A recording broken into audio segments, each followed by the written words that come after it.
Ocala, Gainesville, The Villages, 1370 AM, 96.3 FM, The Source.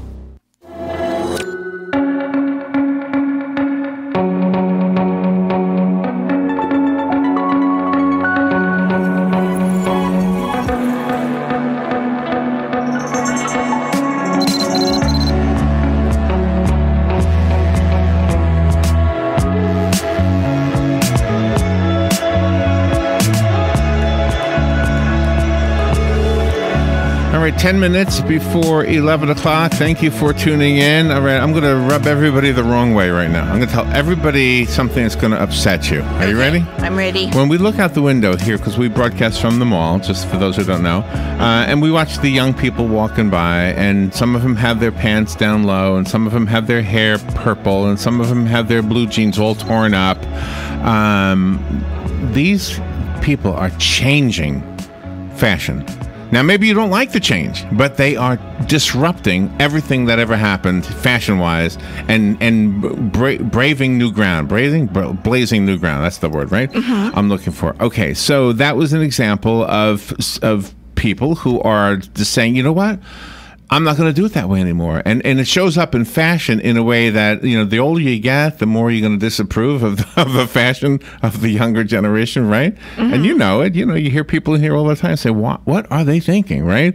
But the truth is, if it wasn't for people who said, you know what, I don't like the idea that this group of people is being treated unfairly. I don't like the idea that women don't vote. I don't like the idea, the disruptors, right, are the people who changed our world. And when we were young, I guess Elvis Presley changed music, and the Beatles changed music, right? Exactly, they're the disruptors, right? And when we were young, we embraced it, right? But as you get older, you're like really resistant to it. I don't know why that is, but it is true. Our next guest has done a fabulous job with 50 different people who are considered disruptors, and in fact, the book is titled "The Disruptors," and it's a very fascinating look at what really moves this thing we call mankind. Alan Axelrod is on the phone.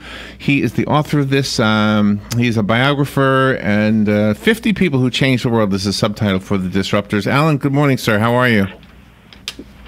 Good morning. I'm great. So what was the genesis for this idea? This is a great idea, and I loved reading this because there are so many people who, you know, you want to feel like you're one of them, don't you? You want to feel like you're a disruptor. I think you know, people are natural disruptors. It has always seemed to me that all of us learn how to walk. You know, we start out crawling and we learn how to walk, and that is the first act of disruption we all perform. It's much safer to stay prone and to move around by crawling. You can't really fall if you crawl, but you can't get very far either. But when you stand up on your two legs and try something new, what you're really doing is deliberately falling forward with each step you take, but you learn how not to do a face plant as a result. You take the chance, you disrupt what you are comfortable with, and you find you've got a great way of moving around. So this idea of disruption is really built into all of us. Not all of us do it, however. And it occurred to me that we think of civilization as having been built. You talk about the builders of civilization, but in fact, what happens with civilization is that it is built in part through destruction. The business consultant and Harvard sort of business philosopher Clayton Christensen calls this disruptive innovation. For anything that is truly new on the marketplace, destroys something that exists. Mm-hmm. It changes the status quo. Jeff Bezos puts Borders out of business. I mean, that's just the way it is. So what I became interested in is people who dared to challenge the status quo, even dared to destroy what was existing in order to bring something new and presumably better into the world. And I'm going to presume that every one of these people believed that they were doing something to make things better. I think so, absolutely. Yeah. And not everybody agreed with them. The Catholic Church did not agree with Galileo. Right. Much of the world did not agree with Sigmund Freud. Virtually every physician in France thought Louis Pasteur was a quack. You can go on, and you look at somebody like, for example, in the computer world, Kevin Mitnick. He was a criminal. He was a computer hacker. But what he did created a whole market for digital security, which is badly needed. But he certainly was not an admirable figure. So taking the step of destructive creation can be very risky and can offend a great many people and can put people out of business. Yeah, and it usually does. I can't remember the guy's name, but there was a guy who was selling digital music. He got in all kinds of trouble, and now look at the world. I mean, almost everybody buys music digitally. Remember? Right. You have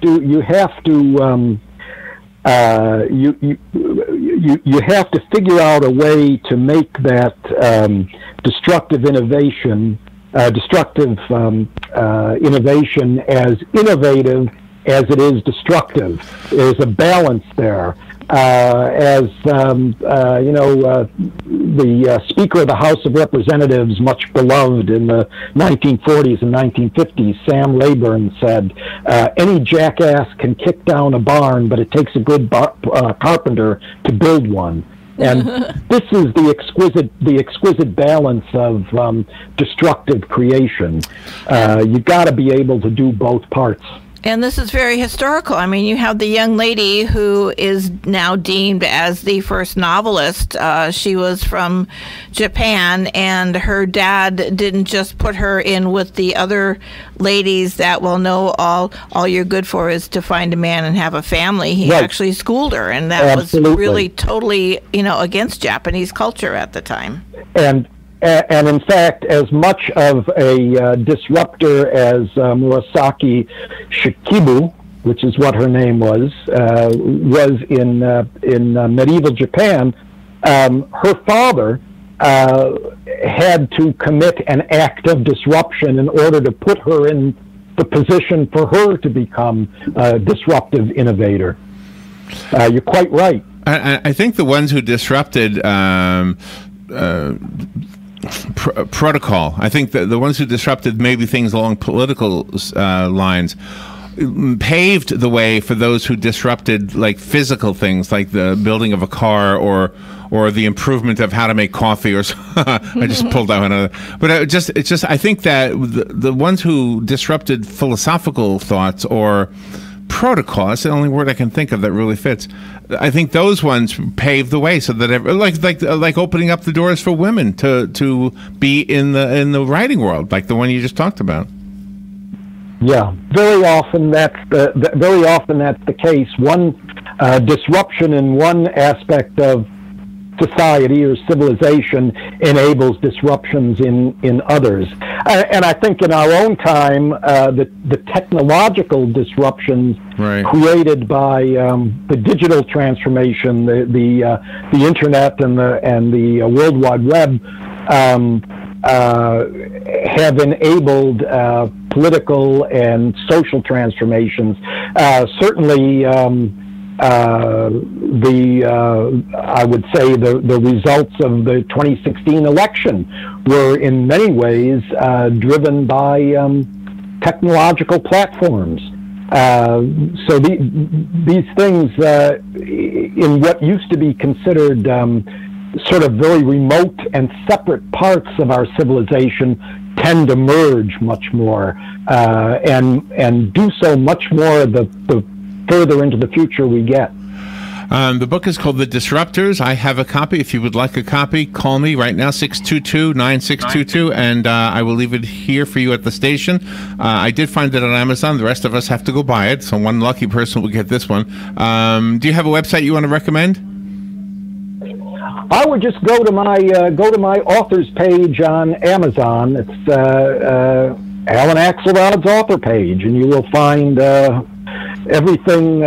You've got a lot of work I've written that's still in print. Yeah, you've got a lot of work. A fair amount. Wow. Okay, I just went to your page. Yeah, Alan Axelrod, ALANAXELROD. Alan, thank you so much for being on the show with us today.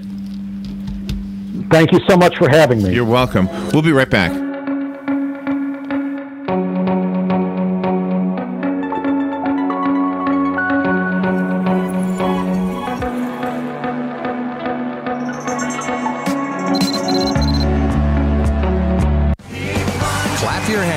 Raise your voice and feel your heart soar at Dollywood's Harvest Festival and Southern Gospel Jubilee, September 28th until November 3rd.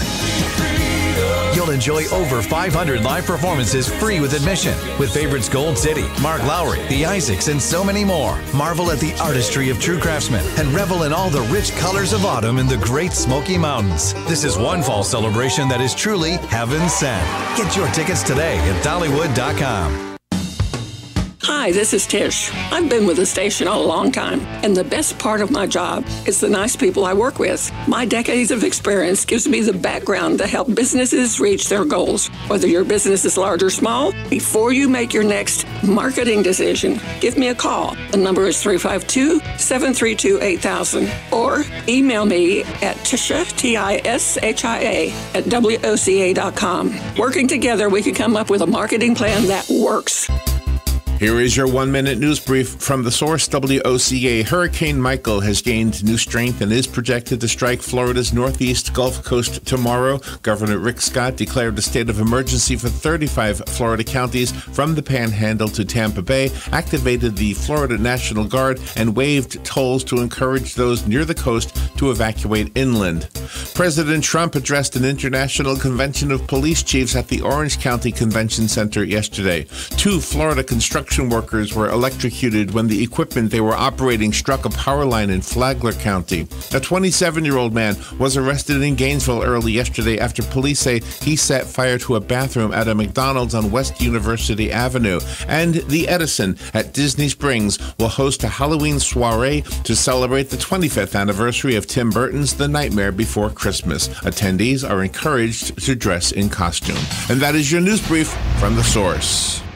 Friends, countrymen, tourists, and Ocalans, lend me your ears. Hey, speaking of ears, there is an opportunity for you to help feed and provide good maintenance, housing, and medical care for Marion County's rescued big cats, bears, monkeys, and other disabled or unreleasable wild and exotic animals. Take a tour on Wednesdays or Saturdays of the Endangered Animal Rescue Sanctuary. Call 352-266-2859. The Endangered Animal Rescue Sanctuary is affectionately known as EARS. Honey Baked Ham has a new tailgate pack special. For just $19.99, a half a pound of delicious honey baked ham slices, a half a pound of smoked or roast turkey slices, 1 pound deli side, choose from broccoli bacon bliss, loaded potato salad, etc. Plus 1 dozen King's Hawaiian rolls. How about doubling your order for $39.99? Call 352-861-0011 or come to Honey Baked Ham of Ocala, 2709 Southwest 17th Avenue, Ocala.